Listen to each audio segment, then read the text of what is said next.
falando de muita saúde no programa de hoje. Estou recebendo o Dr. Tiago Felizardo, ele que é geriatra e vem com imenso prazer nos atender aqui nessa manhã maravilhosa, sexta-feira, e falar de um tema super interessante que é como se prevenir do Alzheimer. Doutor, bom dia, seja bem-vindo. É um grande prazer recebê-lo aqui no Fala Ariquemes. Bom dia, Rafael. Bom dia a todos todo mundo que está acompanhando aí a TV, Rede TV Ariquemes. Para mim é um prazer estar aqui com vocês. Prazer é nosso, doutor. E trazer essa informação, né? Sobre o Alzheimer, que é uma doença que traz tanta preocupação, que é tão desafiadora, né, no cuidado, e que a gente tem muito o que fazer para essa doença. Isso é verdade. Doutor, eu lhe fiz a pergunta, mas quero compartilhar o que o senhor falou com todos os ouvintes. É possível prevenir o Alzheimer? Essa pergunta é muito interessante, Rafael, porque sim, é possível, né? Recentemente a gente está acompanhando muitos dados aí da ciência e tem saído estudos recentes que mostram que quase 60%, o número é gigantesco, então quase 60% dos casos de demência podem ser evitados, podem ser prevenidos, tá? E o Alzheimer, ele é a principal causa de demência. Mais de 50% dos casos de demência são pelo Alzheimer, né?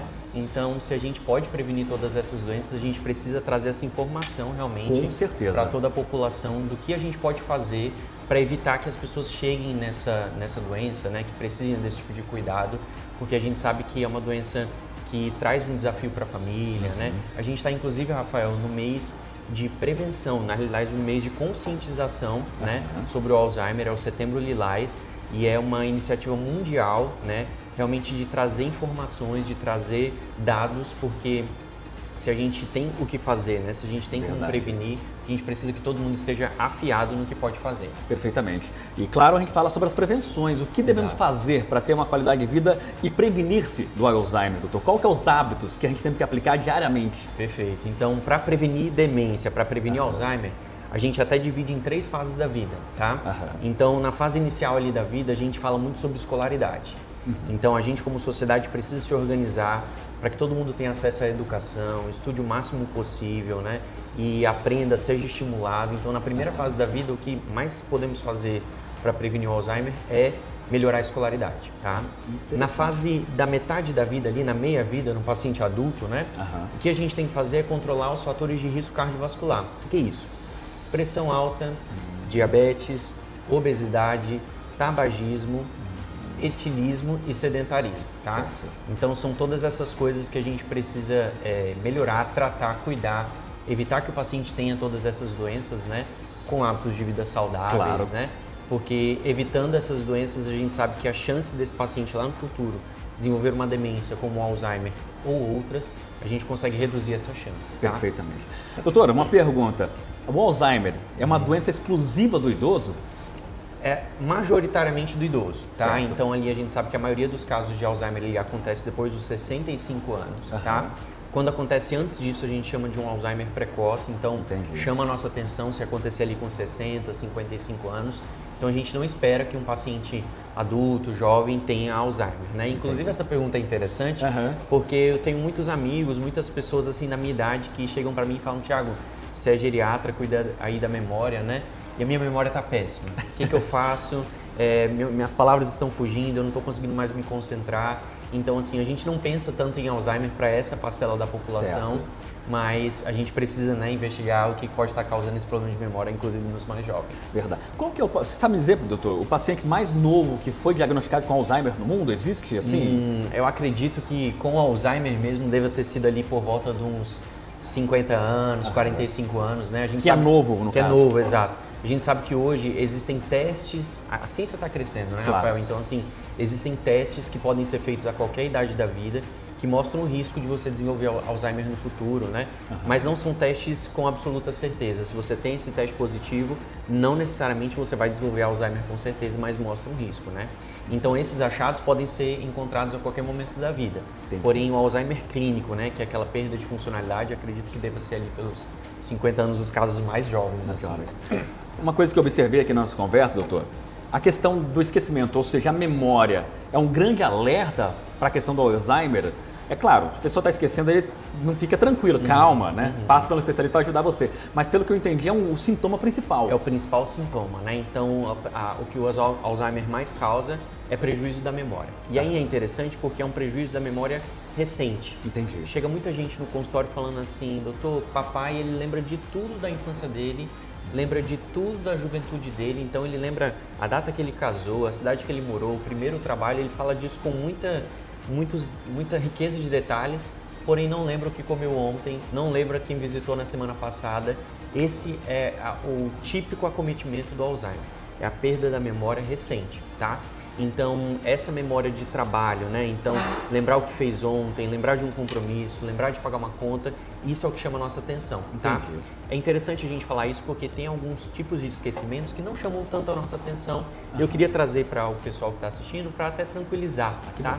Então, por exemplo, muita pessoa chega assim e fala, doutor, eu saio do meu quarto para ir pegar alguma coisa na cozinha, chego lá, esqueci o que eu ia pegar. Esse é um esquecimento que tranquiliza a gente. Porque, na realidade, ele não fala tanto sobre memória. E esquecer a chave no lugar e não achar mais, também tranquilo? Também.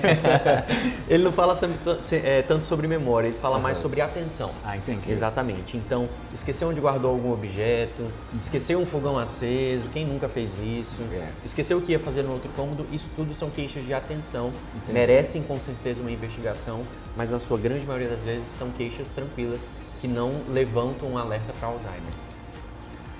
Entendi, doutor. Agora uma coisa também, doutor. Esses dias atrás, eu saí de casa e falei, será que eu fechei o portão? Eu tive que voltar. Teve que voltar para conferir, né? Tava fechado. Estava fechado, graças a Deus, né? Então, essas questões são questões da atenção, né? E hoje nós temos muitas coisas que roubam a nossa atenção, né? Então, uma correria do dia a dia, a gente se tornou multitarefas, né? Então a gente está aqui falando com alguém de outro lugar, falando com alguém de outro estado e resolvendo 2, 3 problemas ao mesmo tempo. Verdade. A tecnologia nos possibilitou isso, então a nossa memória, a nossa atenção, ela está sempre dividida, né? E a gente sabe que com o passar dos anos, conforme a gente vai envelhecendo, essa capacidade de manter a atenção dividida, ela reduz. Entendi. Então, para um paciente idoso, a gente sempre orienta. Então, tá fazendo uma tarefa, foca naquela tarefa, porque se você for fazer 2 tarefas ao mesmo tempo, a chance de você causar algum problema com alguma dessas tarefas é grande. A Mônica perguntou aqui para mim, né, se esquecer, guardei alguma coisa no lugar e esqueci. Tranquilo, fica tranquilo. Mônica. Vamos se cuidar, vamos fazer com que isso não aconteça. Então, cuidar da atenção, diminuir redes sociais, né? Diminuir tempo de exposição a telas, checar se está tudo certinho com os exames de sangue, parte nutricional, vitaminas, mas estando tudo tranquilo, essa é uma queixa que nos preocupa menos. Doutor, uma coisa que eu entendi aqui também no nosso bate-papo, estimular a memória é fundamental. Fundamental. Então, a gente fala muito sobre reserva cognitiva. O que é isso? Então, quando a gente é criança, adolescente, a gente estuda, vai para a escola, né? Eventualmente entra numa faculdade, se forma, e tudo isso a gente está construindo uma reserva cognitiva. O nosso cérebro é como se ele estivesse se expandindo numa forma de ilustração, tá? E quanto mais a gente faz isso, mais a gente consegue aguentar os insultos que acontecem ao longo da vida no nosso cérebro, tá?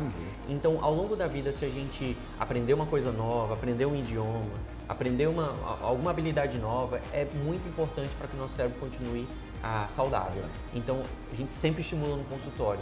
Começa a estudar uma língua, um inglês, um espanhol, entra num curso de culinária, aprende a fazer crochê, começa a mexer com planta. Então, assim, tudo isso vai estimular a sua cognição e você vai aumentar a sua capacidade de permanecer com mais memória por mais tempo.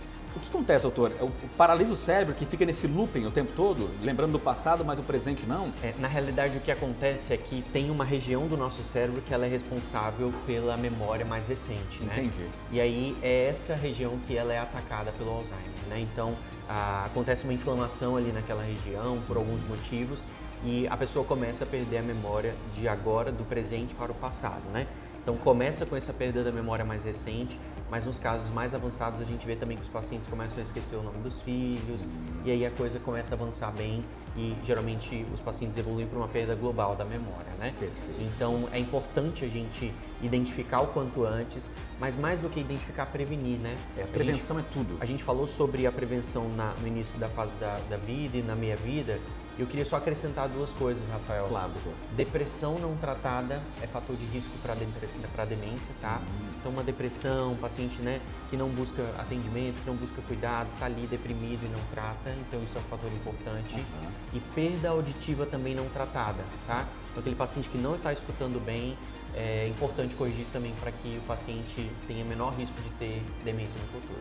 O tema está super interessante. Por mim, eu continuava a manhã toda, já entrando à tarde agora, conversando com você, doutor. Obrigado. Obrigado por compartilhar do seu conhecimento com a população de Ariquemes. É assunto importante. Se há prevenção, então vamos correr atrás e lutar para que isso aconteça. E difundir essa informação, né? Doutor, obrigado e bom final de semana, tá bom? Obrigado.